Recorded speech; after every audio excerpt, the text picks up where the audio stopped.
In this tutorial, I am going to show you how to make these images for free. Open your browser. Search for bing.com. Click on the images. Click on Create. Here, you can type your prompt.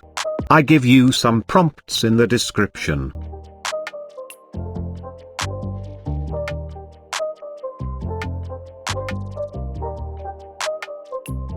Click on the Create button.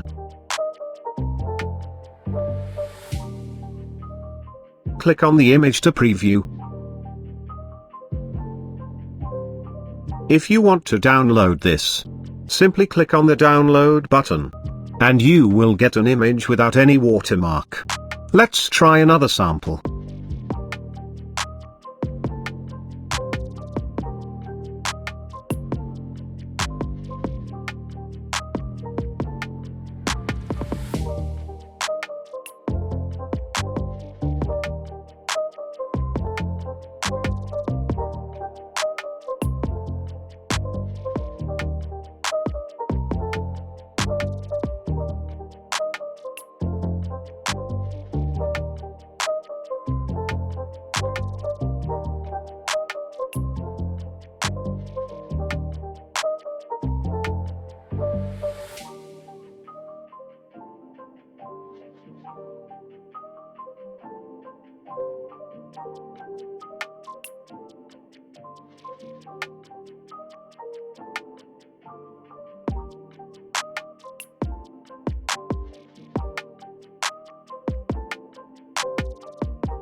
Finally, thank you, and I need your support.